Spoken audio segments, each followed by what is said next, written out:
Welcome back to the channel, everybody. Today I'm going to give you the review that I've been meaning to do on the 2018 New Holland Boomer 24.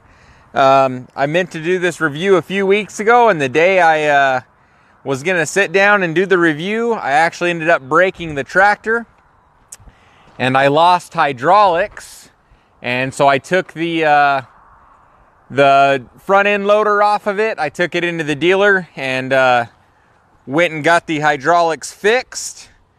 So I've got the front end loader over here on the A-frame. Those things are very hard to get off if you don't have hydraulics, but let's go ahead and put the front end loader back on it, and I'll give you guys a review on this tractor.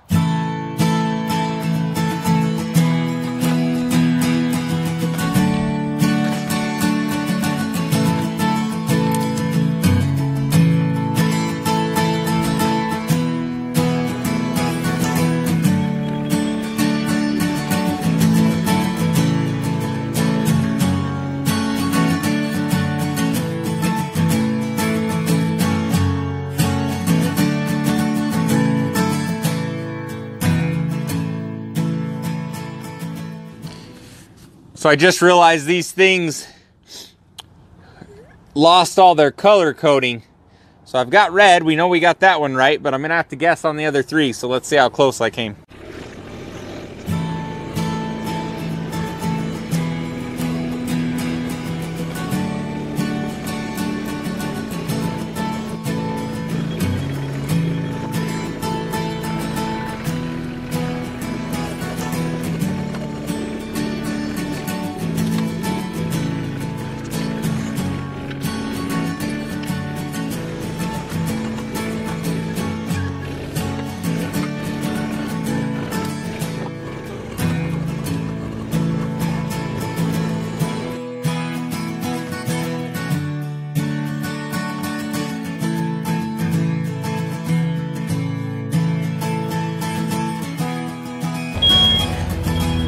I'm gonna have to get out my manual.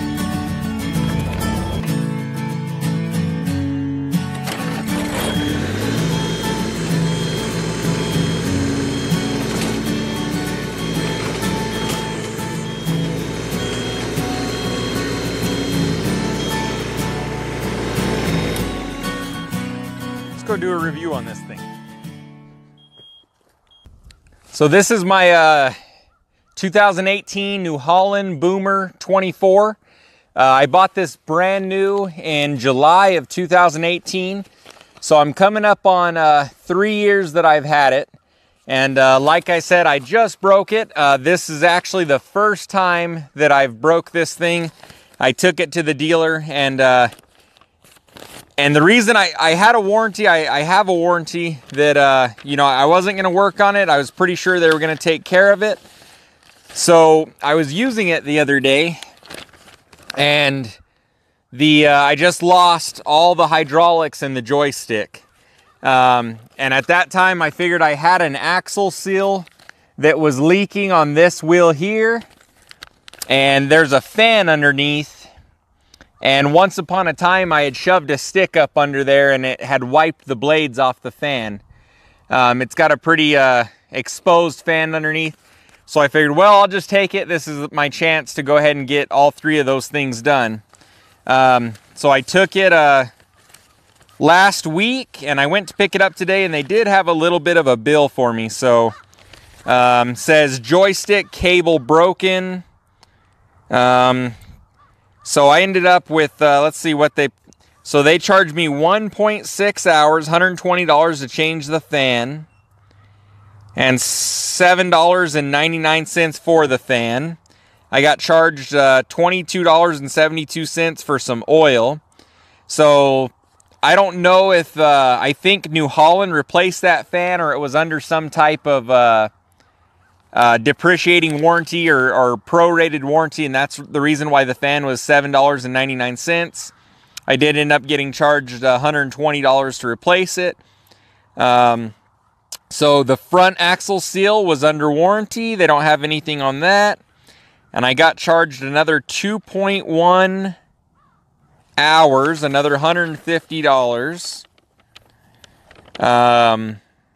Shop labor, and that was for hydraulics. So I wanted him to check my hydraulic pressure, because when I would raise up my rototiller, it would click on the way up, and I've had that happen before, and for whatever reason my my pressure relief valve was coming out of adjustment, and that was the clicking sound was the pressure relief valve hammering, having a hard time raising the rototiller up. So I had him recheck that. He said that the pressure was fine.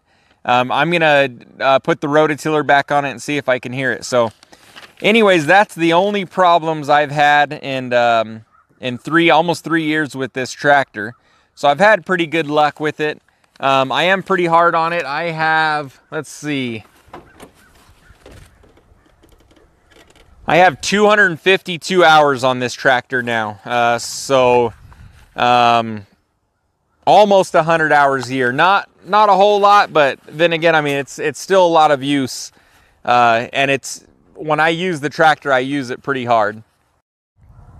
So I grew up around a tractor, and one that my boss had pretty much. I got to use it quite a bit, and it was a New Holland 1510, and so a little bit bigger tractor than this, but I like that tractor. We used it around the mechanic shop and everything quite a bit, and that's actually what I use this tractor for, and for the property. So it's a multi-use tractor.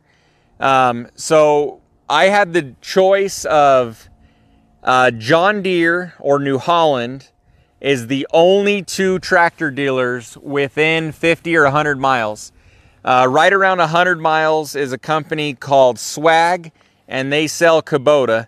But I didn't go check with them, and I just didn't want to be 100 miles away from the dealer for parts or anything else that I may need. So I ended up going to New Holland and finding this tractor. I've got another story on John Deere. I owned a John Deere backhoe and had a little issues with it with parts and service. So the parts was brutally expensive for that thing. I had a bearing go out. It was a John Deere 210 backhoe, and the bearings went out one went out on one wheel up front, and the bearings were $400 a piece. They were patented. You could only get them through John Deere or online for a little bit more than $400 a piece. And then it had this planetary gear system that was $4,500. And I actually just ended up machining the planetary gear, all the gears that got destroyed, from scratch. And I ended up buying the tapered bearings from John Deere at $400. But I ended up just making the whole planetary gear system, and then I bought the seals, and they just had these little lip seals, axle seals on there, and I think those were $250 a piece or something. And that just put a bad taste in my mouth with John Deere, and I had a little bit of issues with the dealer on that and everything. Basically not wanting to sell me the parts and not telling me the correct information. So I didn't go back to John Deere. So I went straight to New Holland, and they had a few options. So this was the last Boomer 24 left. These had sold out, and the new one started coming in. So the next one is the Workmaster 25S, which is quite a bit smaller tractor. And then the next size up was a Workmaster 25, which is quite a bit bigger tractor. And I knew that emissions systems were coming up, tier 3 and tier 4 emission systems. I'm not sure where we're at now, but I wanted to get a tractor before they started putting emissions on it, on everything. So I really liked this size of tractor. It was the perfect size. I can haul it with a half-ton truck. I actually ended up hauling this tractor quite a bit with an S10, and this was the last one left, so I honestly jumped on it, and I'm still pretty happy with my decision. The tractor does exactly what I want it to do. It works great. And actually the lifting capacity of this one is better than the lifting capacity of that quite a bit bigger 1510 that my boss had. And there's a lot of benefits to this that even a bigger, older tractor doesn't have. I had a Ford 9N, and this thing just does a lot more than that Ford 9N could ever do. Four-wheel drive's a big deal, everything like that. So when I went to the dealer, the tractor was pretty much just like it was here, except it did not have a quick attach front end, and then I got the everything attachments wicked tooth bar there. So that I ordered online and or direct from the dealer. The quick attach I ended up ordering from them. They filled the tires for me, so the tires are not 100%, but as much fluid as they could fit in the tires. I ended up buying the quick attach system on the rear, the 3-point system. Of course, I've got the scrape blade with it. And I think that's the only options I got right here on this one. Let me show you some of the attachments I ended up buying with it. So here's my attachment pile. I did end up buying the backhoe with it, and I bought the frame mounted backhoe. On the 1510 that we had a 3-point mounted backhoe, and needless to say, I kind of tore that 3-point up quite a bit. I've used this backhoe a lot and haven't tore anything up on it yet. It's been doing pretty good. Probably another story I'll tell later. I'll do another review on this, but there was some debate on whether I should have bought that or not, and I just went for it.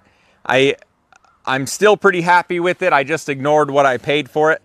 I kind of ignore the price on it and pretend I got it for free, and I'm pretty happy. So I got the let's see, I think this is a 52-inch wide box blade. I got the reverse tine rototiller, so RTR 4830. Very happy with the rototiller. The rototiller is awesome. I got a set of forks for the quick attach up front.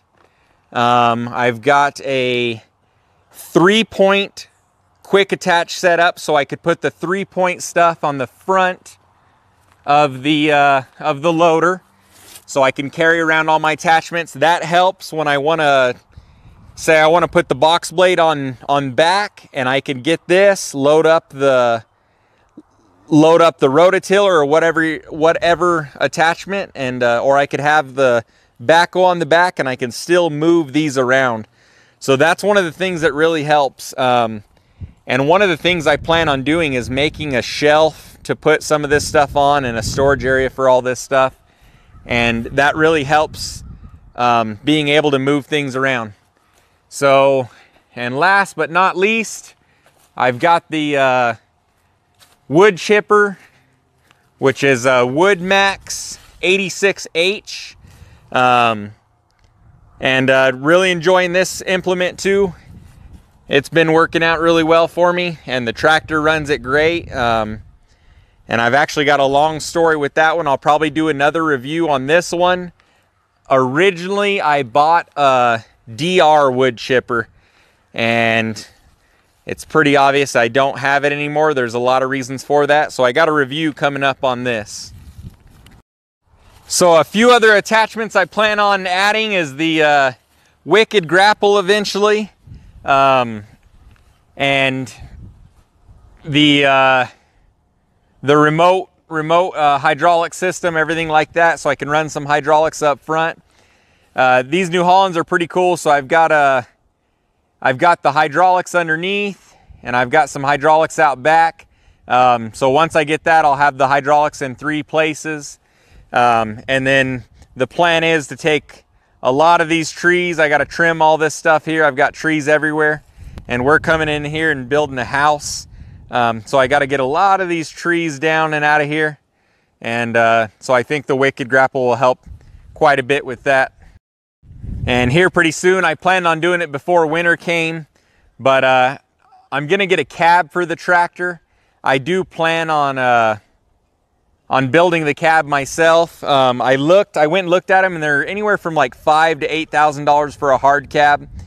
And one of the things about that is I'm not sure how that works, but the cab ends, let's see, right here, and you still put the backhoe on. I'm not sure how it works with the backhoe.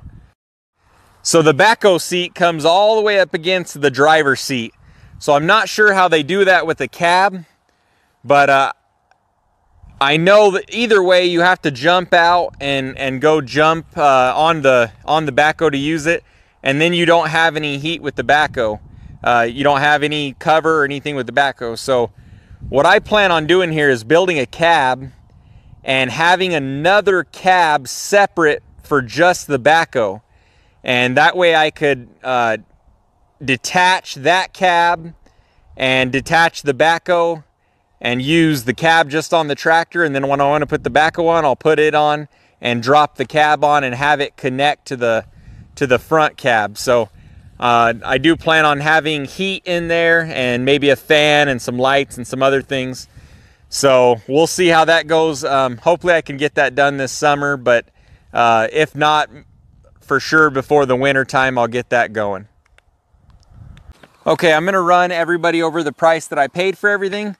And I'm not one of those guys that has some amazing story about how I went and bought this tractor for $10,000 and got an $11,000 rebate and buy one, get one free implements. So I went shopping for tractors. I went down to the dealer. I found the tractor I wanted and I signed the paperwork.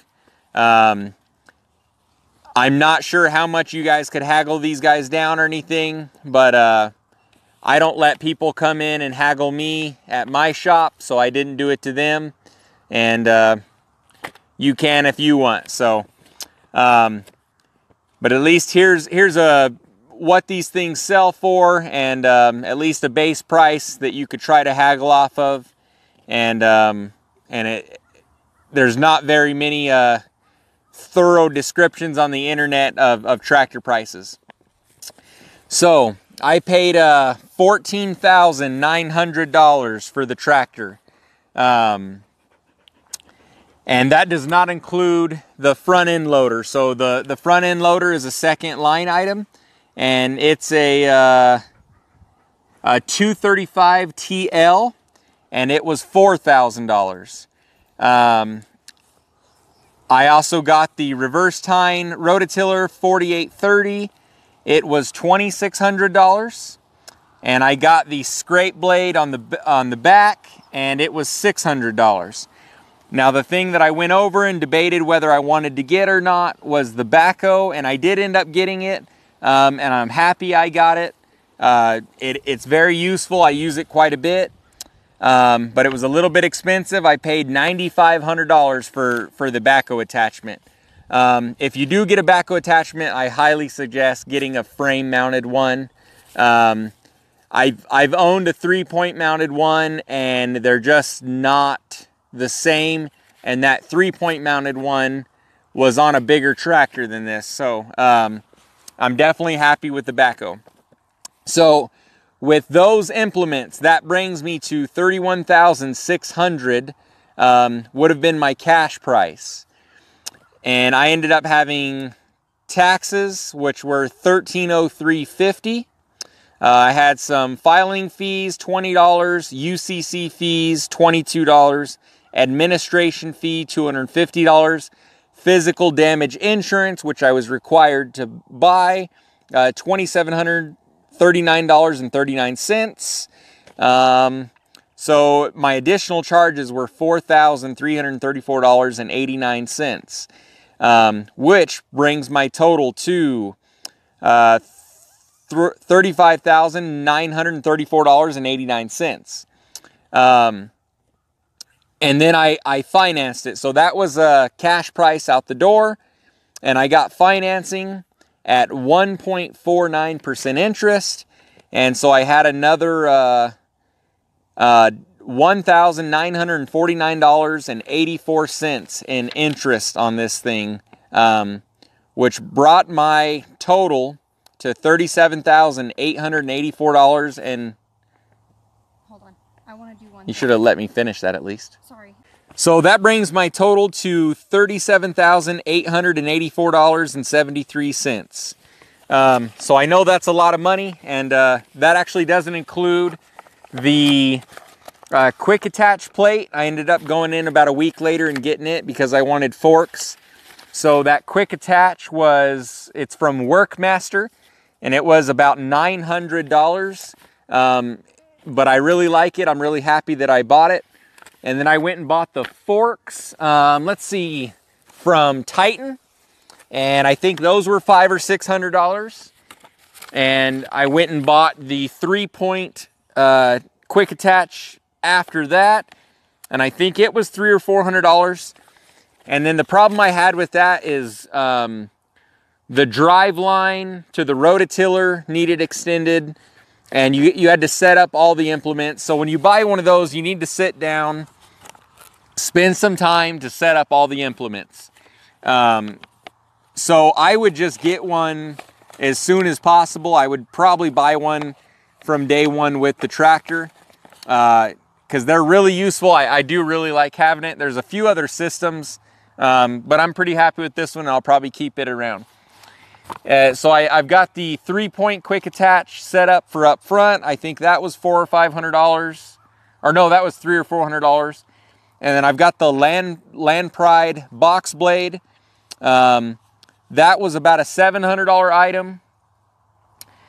And then I've got the quick attach that I had to weld on to the bucket. So I had to cut off all my brackets, weld the quick attach on. That was about a $150 plate. And then I've got a little bit of stuff like the hitch, and I've also got that Woodmaxx wood chipper. It was about $2,600, $2,800 for that Woodmaxx. Like I mentioned before, I owned the DR wood chipper, and I had it for about a week. I sent it back to the dealer, back to DR, and I ended up buying the Woodmaxx. I'm gonna have a separate review on that. Why the DR went back, why I ended up with the Woodmaxx. I'm very happy with the Woodmaxx, and I'll do a review on that alone. Along with, I'll show a little bit of video on the scrape blade or the box blade in some future videos. And we've got about a 300-foot dirt road coming into our property that we maintain. I'll do a separate review on the backhoe, show a little bit of it. I've used it a lot. I'm happy with it. We plan on digging our footers and everything with that backhoe. I will do a review on the everything attachments wicked tooth bar. I'm actually sitting in the foundation of our house right now. So we're on grass, and the plan is to scrape away the grass, get rid of all this, and get down to the clay. I've got to dig a bunch of clay out of here and backfill with road base. So I'll do a review on that in the future. And then the rototiller will get its own review. I'm very happy with it. I use it quite a bit. We've got about 100-foot by 50-foot area here that I rototill all my leaves in. We do a big mulching process there. And I've got another garden, which is about an acre next door, that we rototill that. So very happy with the rototiller. I haven't had any issues. It works flawlessly, makes perfect ground. So yeah, we should have a lot of good content. We plan on building a 5,260 square foot house right here where I'm sitting. The tractor is going to be used a lot. It's used quite a bit right now. I've got a mechanic shop, so I push vehicles in and out, pull the vehicles around, use the hitch to pull campers and trailers and boats. And then, like I said, we rototill. We do a lot of work around the property. And so it's getting used, and hopefully I'm going to get my use out of it over the next several years and make some good content. So follow along, like and subscribe. If you have any questions, go ahead and ask me down in the comments. I'll answer anything that I can. I've got some more content coming up. We're gonna build the tractor cab. I'm gonna do a custom tractor cab. I do a lot of custom fabrication at my work. So I've got a pretty interesting build coming up for that. That's gonna involve a cab with the backhoe and a separate cab for the backhoe side with heat and radio, lights, all that stuff. So yeah, hopefully this review helps somebody. And stay tuned for more upcoming content. Like and subscribe, and thanks for watching.